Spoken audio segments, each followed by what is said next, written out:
Oh, what an adventure! Get lost with Google Maps.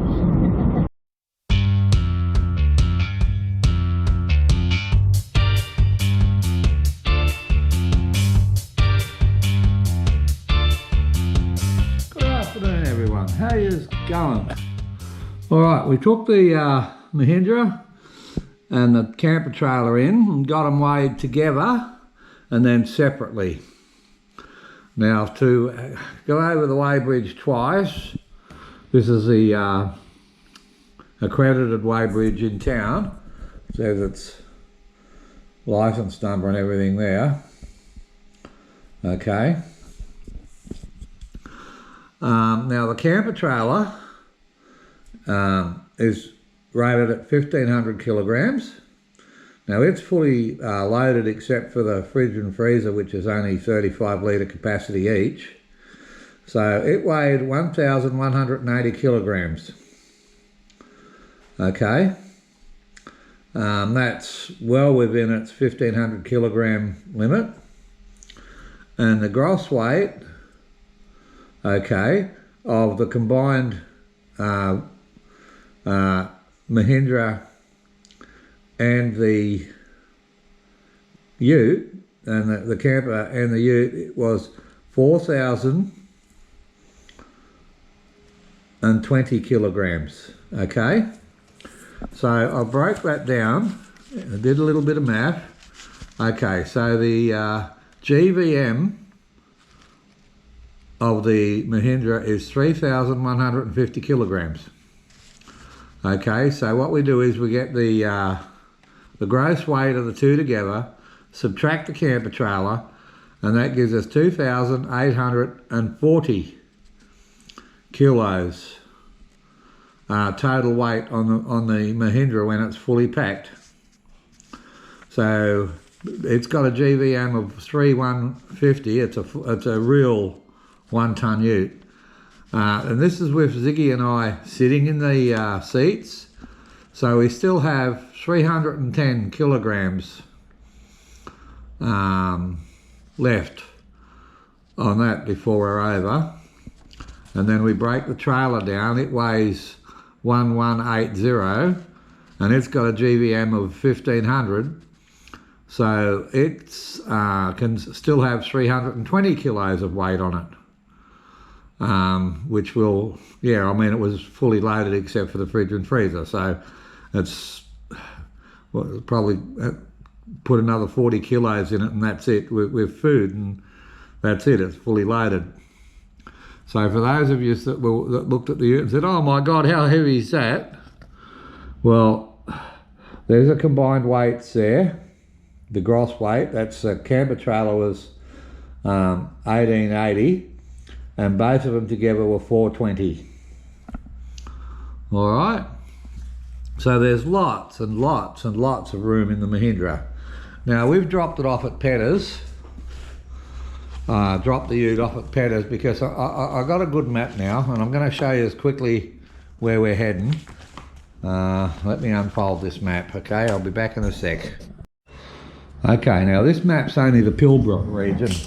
We're in the southwest, so if you look at that map, we're right down here somewhere, okay? On that map, that's the size of that map.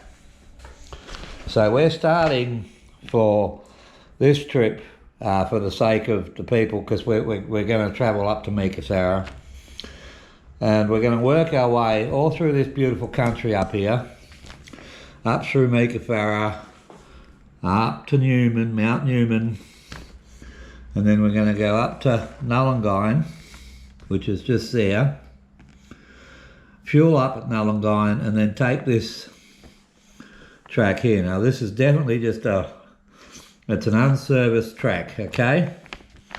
It's definitely 4-wheel drive, no caravan, which will be great for my 2-wheel drive ute and trailer. And we're going to go all the way around there, and into Marble Bar.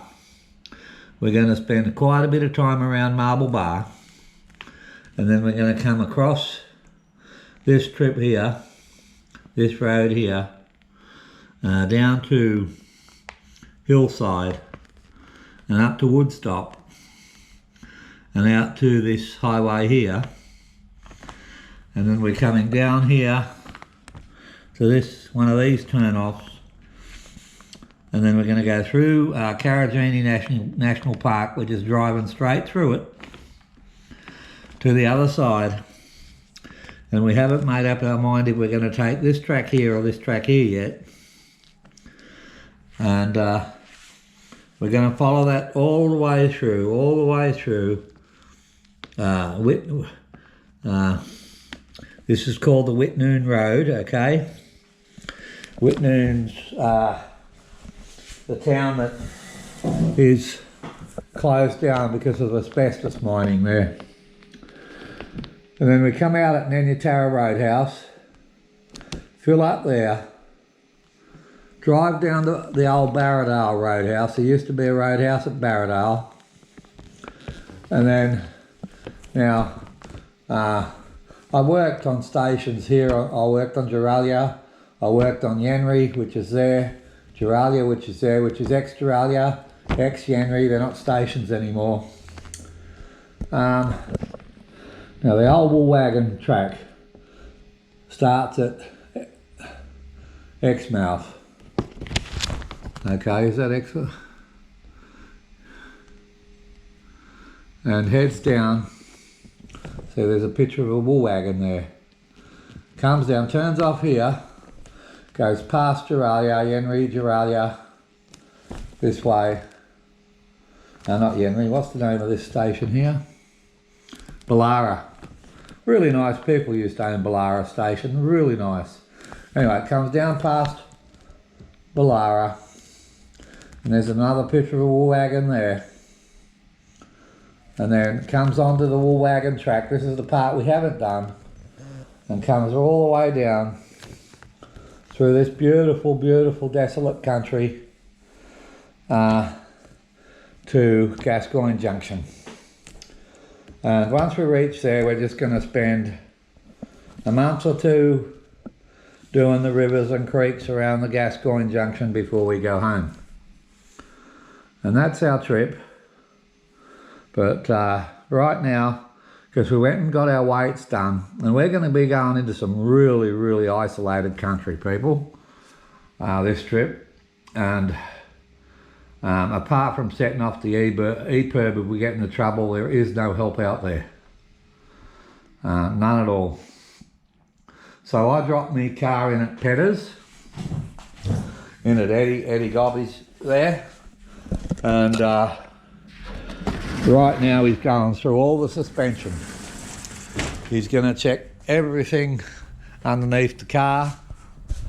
He's going to absolutely go through it with a fine-tooth comb, replace any bushes that need replacing.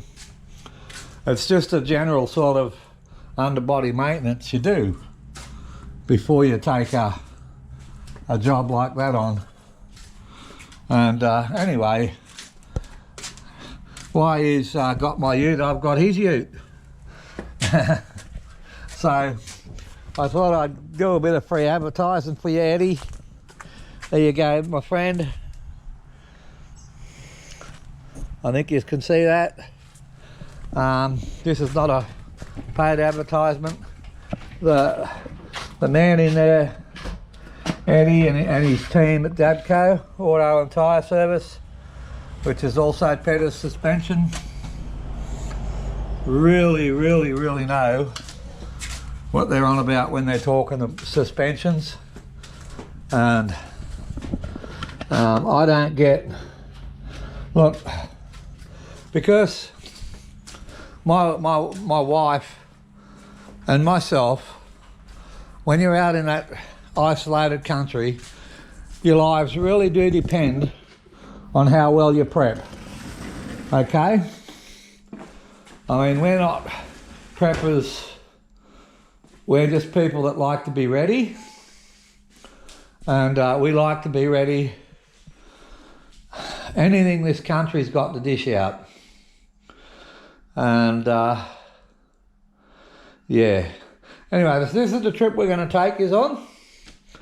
Now I'm going to be uploading the odd photo when that to my community page on my YouTube channel whenever we get a signal. And if you want to chat to me, you can chat to me through my community page on my uploads, my picture uploads and whatnot. But we won't be doing any video uploads until we get home. Okay, and there's the choppy dogs. I love the choppy dogs. He's a beautiful boy. I take him with me everywhere, in my heart. Anyway, so that's it. As soon as it's ready, we're ready to go. And I know my car's not overweight. I know my trailer's not overweight. I know all the undercarriage, everything under there is getting checked and replaced as needed. I just dropped it off there and said, replace what needs to be replaced, and Eddie knows where we're going. Him and his wife are like me too. They just love going bush. He's a lot richer than me and does it in a lot more style. But you know, I'm pretty sure we both have the same amount of fun. Doesn't matter how much money or how little money. I'm pretty sure we both have the same amount of fun when it comes to the Australian bush. Alright, so this may be the last video you get from me for a little while. Keep safe, everyone, please. And yeah, keep an eye on the community page. We can talk and chat there. And we'll see us when we get back.